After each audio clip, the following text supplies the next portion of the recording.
विद्यार्थी मित्रों नमस्कार। मैं अजीत कुमार एक्सीलेंट क्लासेस में आपका हार्दिक स्वागत करता हूं। हम लोग आज के वीडियो में कौन कौन से मुद्दे के बारे में पढ़ेंगे, पहले इसकी चर्चा कर लेते हैं। सबसे पहले हम पढ़ेंगे नलिकाएं अथवा रुधिर वाहिकाएं के बारे में। फिर से ध्यान से समझिए, नलिकाएं अथवा रुधिर वाहिकाएं के बारे में। नलिकाएं तीन प्रकार की होती है, धमनी, शिरा और रुधिर केशिकाएं। इन तीनों के बारे में पढ़ना है। धमनी और शिरा बहुत ही आईएमपी प्रश्न है। धमनी और शिरा में अंतर कई बार बोर्ड के एग्जाम में पूछे गए हैं। धमनी शिरा पढ़ लेंगे, उसके बाद रुधिर केशिकाएं के बारे में पढ़ेंगे। रुधिर केशिकाएं पढ़ने के बाद हम लोग प्लेटलेट्स के द्वारा अनुरक्षण यानी प्लेटलेट्स हमारे शरीर को किस प्रकार अनुरक्षित करते हैं, हमारे शरीर की किस प्रकार रक्षा करते हैं, इसके बारे में पढ़ेंगे। उसके बाद पढ़ेंगे रक्तदाब अथवा ब्लड प्रेशर के बारे में। रक्तदाब को इंग्लिश में ब्लड प्रेशर कहा जाता है। तो हमारे साथ इस वीडियो के अंत तक बने रहिए, इतने मुद्दों को हम लोग ध्यान से पढ़ेंगे। तो चलिए देखते हैं सबसे पहले रुधिर वाहिकाएं के बारे में कि रुधिर वाहिकाएं क्या है। देखिए, इस तरह से प्रश्न पूछा जाता है कि रुधिर वाहिकाएं अथवा नलिकाएं अर्थात क्या, उसके प्रकार बताओ। तो इसको हम सोल्व करते हैं, इसका आंसर देखते हैं। आप पिछले वीडियो में पढ़े होंगे कि हृदय क्या करता है, रुधिर का परिवहन करता है। तो हृदय से रुधिर यानी रक्त शरीर के अंगों की तरफ प्रवाहित होता है और शरीर के अंगों से हृदय की तरफ भी प्रवाहित होता है। तो रुधिर वाहिकाएं की परिभाषा अपने को यही लिखना है। इसके बारे में पूछा जाए तो अपने को यही लिखना है कि हृदय से शरीर के अंगों की तरफ अथवा शरीर के अंगों से हृदय की तरफ ले जाने वाली, रुधिर को पहुंचाने वाली बेलनाकार खोखली नली को रुधिर वाहिकाएं कहते हैं। फिर से ध्यान से समझिए, हृदय से शरीर के अंगों की तरफ अथवा शरीर के अंगों से हृदय की तरफ रुधिर को प्रवाहित करने वाली खोखली बेलनाकार नलिका को रुधिर वाहिका अर्थात रुधिर वाहिका अथवा नलिकाएं कहते हैं। देखिए, हमने यही यहाँ पर लिखा हुआ है कि हृदय के अंगों की तरफ और अंगों से हृदय की तरफ ले जाने वाली बेलनाकार खोखली बंद नली को रुधिर वाहिकाएं कहते हैं। अब ये रुधिर वाहिकाएं कितने प्रकार की होती है? तो ये रुधिर वाहिकाएं तीन प्रकार की होती है।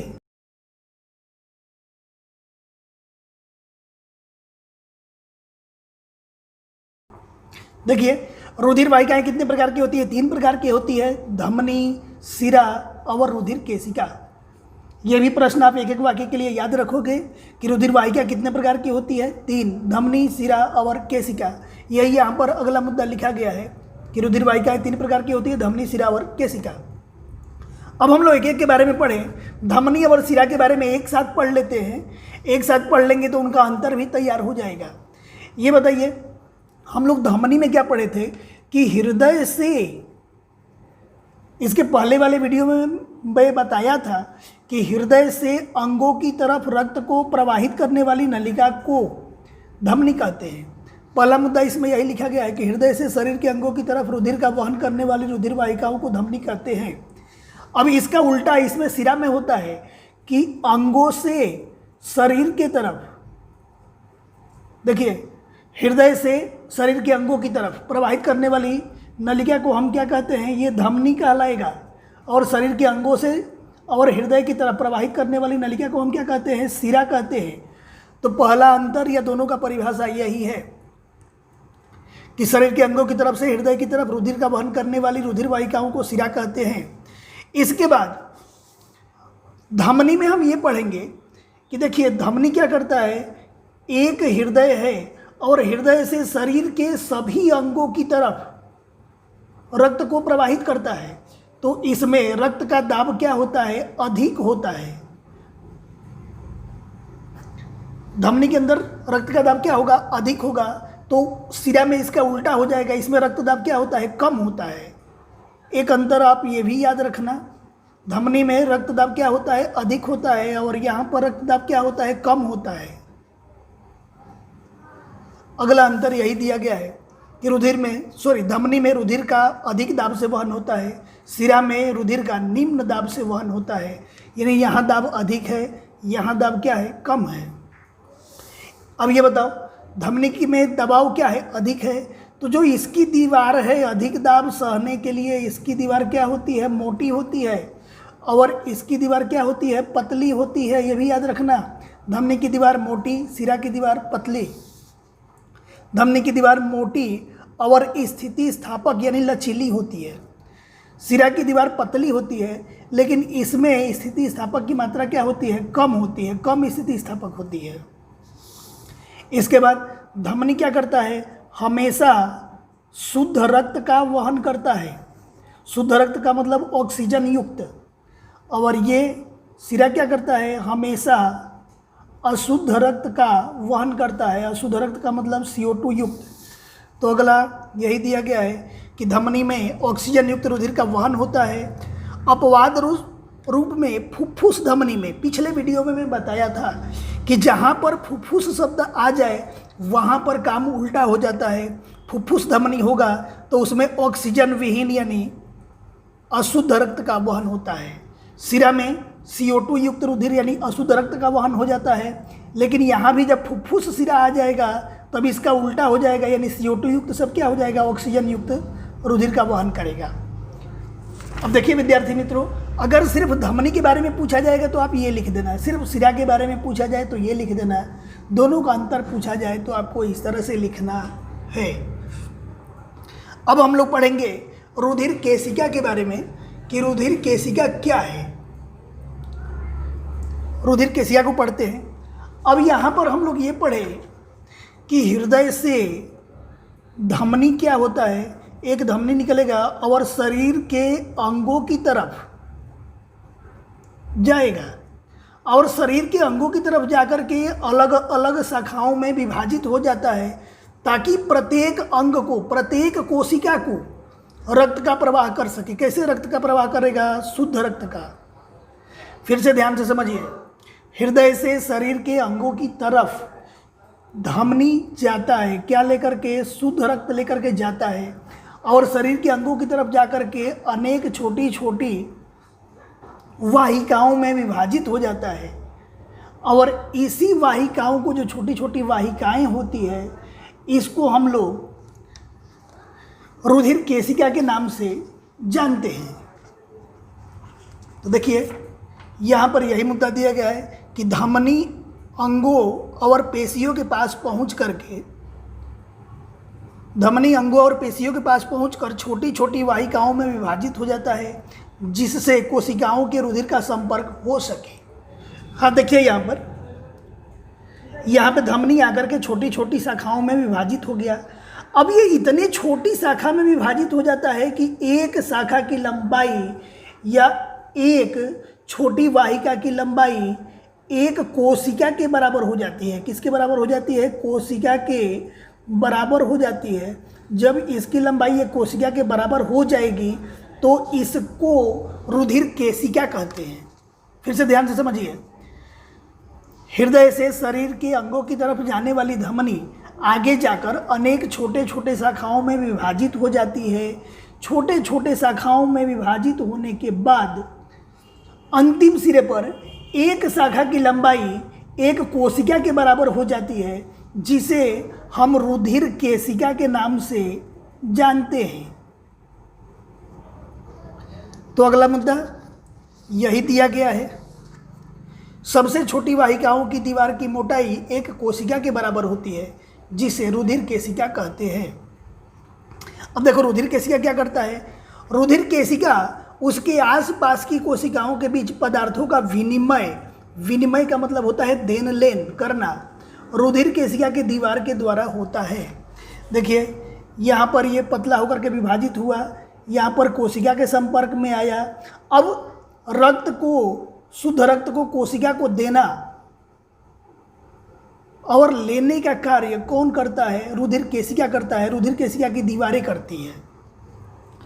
तो यही मुद्दा यहाँ पर दिया गया है कि रुधिर केशिका उसके आसपास की कोशिकाओं के बीच पदार्थों का विनिमय यानी लेन देन रुधिर केशिका के दीवार के द्वारा होता है। इसको आप लिख लेना और याद कर लेना। अब हम लोग पढ़ेंगे प्लेटलेट्स के बारे में कि प्लेटलेट्स क्या होते हैं। रक्त के बारे में थोड़ा सा समझ लेते हैं कि रक्त क्या होता है। रक्त में अलग अलग कण होते हैं, ठीक है। एक होता है WBC, एक होता है RBC और दूसरा होता है प्लेटलेट्स। WBC को हम लोग वाइट ब्लड सेल्स यानी श्वेत रक्त कणिका कहते हैं।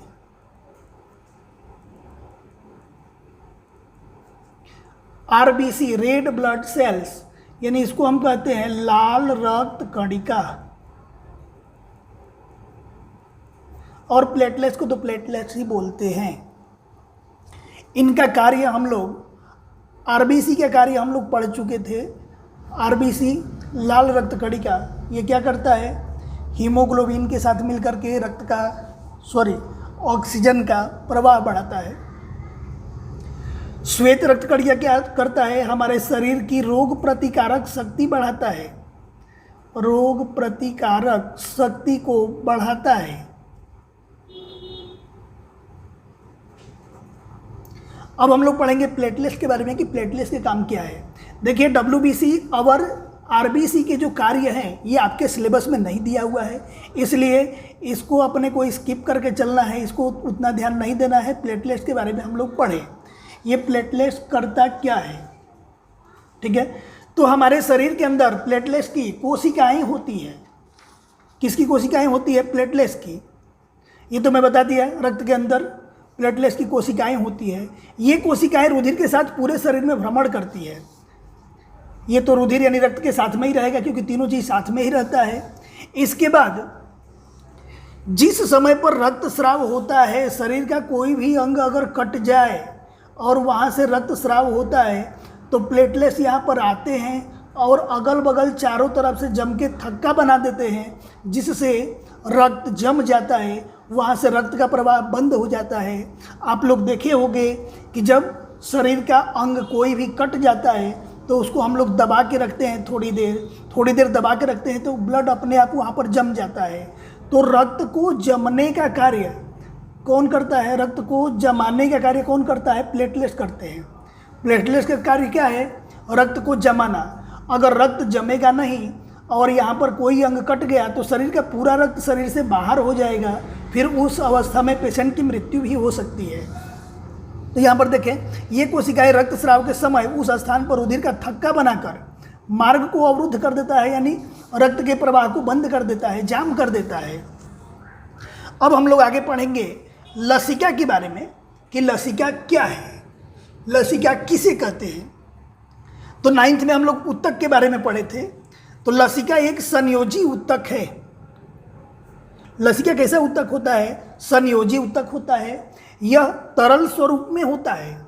तरल यानी इसको फैला दे तो फैल जाएगा, बहने लगेगा पानी की तरह। लसिका के अंदर क्या क्या होता है, तो लसिका के अंदर अल्प मात्रा में प्रोटीन होता है और लसिका वहन में सहायक होता है। वहन यानी पोषक तत्वों को एक जगह से दूसरी जगह तक लेके जाने में। यानी यहाँ से देखिए WBC, RBC, प्लेटलेट्स तीनों को एक में मिक्स करके और शरीर के सभी अंगों तक पहुंचाने के कार्य कौन करता है, लसिका करता है। अब इसकी संरचना, लसिका में क्या क्या होता है। कोशिका भित्ति में उपस्थित छिद्रों के द्वारा कुछ प्लाज्मा यानी प्लेटलेट्स, प्रोटीन और रुधिर केशिकाएं बाहर निकलकर उत्तक के अंतरकोशिकीय स्थान में जाकर, उत्तक के अंतरकोशिकीय स्थान, जैसे मान के चलो कि हमारे शरीर के अंदर ये एक उत्तक है और दूसरा उत्तक ये है, इनके बीच में जो अवकाश होता है इसको हम कहते हैं उत्तक के बीच का अंतरकोशिकीय अवकाश। तो ये अंतरकोशिकीय अवकाश में जाकर लसिका का निर्माण करते हैं। अब देखिए, अगर आपसे पूछा जाए कि लसिका का निर्माण कैसे होता है तो सिर्फ ये ऊपर वाली लाइन अपने को लिखनी होती है कि कोशिका भित्ति में उपस्थित छिद्रों के द्वारा यानी कोशिका की जो दीवार पर छिद्र होते हैं उसमें क्या क्या, प्लाज्मा, प्रोटीन और रुधिर कोशिका निकल करके कहाँ पहुँचते हैं। देखिए सबसे पहले यहाँ पर क्या आएगा, कोशिका आएगी। तो कोशिका की जो दीवार पर छिद्र होते हैं, इसी छिद्र से क्या क्या निकलता है, प्लाज्मा निकलता है। प्लाज्मा के बाद क्या निकलता है, प्रोटीन निकलता है। प्लाज्मा, प्रोटीन और रुधिर केशिका,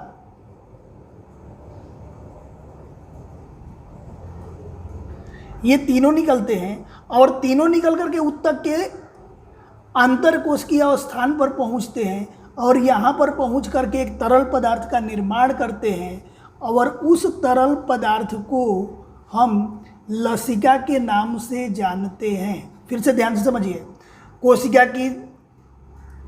की भित्ति के छिद्र से कौन कौन, प्लाज्मा, प्रोटीन और रुधिर केशिका तीनों निकल करके ऊतकों के बीच अंतरकोशिकीय स्थान में जाकर के एक तरल पदार्थ यानी लिक्विड पदार्थ बनाते हैं, जिसे हम क्या कहते हैं, लसिका कहते हैं। अब देखो लसिका में और क्या दिया गया है आगे कि लसिका अंतरकोशिकीय स्थान से लसिका कोशिका में जा करके लसिका वाहिका बनाती है। अब देखिए ये लसिका अंतरकोशिकीय स्थान में यहाँ पर बना, यहाँ से बनने के बाद अब ये यहाँ से जाएगा लसिका कोशिका के पास, जो लसिका की स्पेशल सेल्स होती है वहाँ पर जाता है। और जब यहाँ पर जाएगा तो यहाँ पर पहुँचने के बाद लसिका वाहिका यानी लसिका को पहुँचाने वाला रास्ता बनाता है। अब हम पढ़ेंगे कि लसिका काम क्या करता है। तो क्षुद्रांत यानी छोटी आंत में पचा हुआ वसा यानी फैट या चर्बी, हमारे छोटी आंत में जब वसा का पाचन होता है तो उस पचे हुए वसा का शोषण करता है। देखिए कहाँ पर, छोटी आंत में किसका पचन होता है, वसा का। छोटी आंत में तो पाचन की प्रक्रिया संपूर्ण हो जाती है, तो हम लोग पहले पढ़ चुके हैं। तो छोटी आंत में जब वसा का पाचन होता है तो इसी वसा का पाचन होने के बाद उसका शोषण करता है, उसको अवशोषित करके शरीर के अंगों को देता है। कौन, लसिका। तो यही देखो लसिका कार्य क्या है, क्षुद्रांत से पचा हुआ वसा का शोषण करना और उसका वहन यानी एक स्थान से दूसरे स्थान तक पहुंचाना। दूसरा, बाह्य कोशिकीय अवकाश में स्थित अतिरिक्त तरल पदार्थ को वापस रुधिर में लाना। इसका मतलब बाह्य कोशिकीय अवकाश यानी कोशिकाओं के बाहर की जो जगह होती है वहाँ से जो अतिरिक्त यानी एक्स्ट्रा लिक्विड होते हैं, उस एक्स्ट्रा लिक्विड को लेकर के और रुधिर में मिलाता है। लसिका के दो कार्य हो गए, वसा का शोषण करना, वहन करना पहला कार्य है। दूसरा कार्य क्या है कि बाह्य कोशिकीय अवकाश में स्थित अतिरिक्त तरल पदार्थ जो होते हैं उनको वापस रुधिर में लेके आता है। अब अगला टॉपिक IMP है, इसमें देखते हैं। सबसे पहले रक्त दाब के बारे में दिया हुआ है कि रक्त दाब किसे कहते हैं। ठीक है, रक्त दाब क्या है। तो अभी हम लोग ये पढ़े थे कि जो मनुष्य का हृदय होता है वह हृदय से शरीर के अंगों तक रक्त को प्रवाहित करता है। जैसे मान लो ये नली है, हृदय से क्या करती है, शरीर के अंगों की तरफ ही प्रवाहित करती है। अब हृदय से शरीर के अंगों की तरफ प्रवाहित करते समय रुधिर इस दीवार पर यानी नलिका के दीवार पर या रुधिर वाहिका के दीवार पर दबाव लगाता है चारों तरफ, और इसी दबाव को हम क्या कहते हैं, रक्त दाब कहते हैं अथवा ब्लड प्रेशर कहते हैं। फिर से ध्यान से समझिए, हृदय से शरीर के अंगों की तरफ या शरीर के अंगों से हृदय की तरफ रुधिर का वहन होता है। अब ये रुधिर अपने नली में या रुधिर नलिका में या रुधिर वाहिका में जाकर के उसकी दीवारों पर जो दबाव लगाते हैं उस दबाव को हम रक्त दाब अथवा ब्लड प्रेशर कहते हैं। देखिए पहला प्रश्न यहाँ पर यही है, रक्त दाब किसे कहते हैं? तो रुधिर वाहिकाओं की भित्ति पर यानी दीवार पर, इनके दीवार पर रुधिर के द्वारा ये रक्त जो अंदर अंदर जो दबाव लगाते हैं, लगने वाले दाब को रक्त दाब कहते हैं। अब दूसरा प्रश्न है कि संकुचन दाब या प्रकुंचन किसे कहते हैं? देखिए संकुचन दाब किसे कहते हैं? अब ये बताओ, हृदय में जब निलय का संकुचन होता है, किसका संकुचन होता है? निलय का।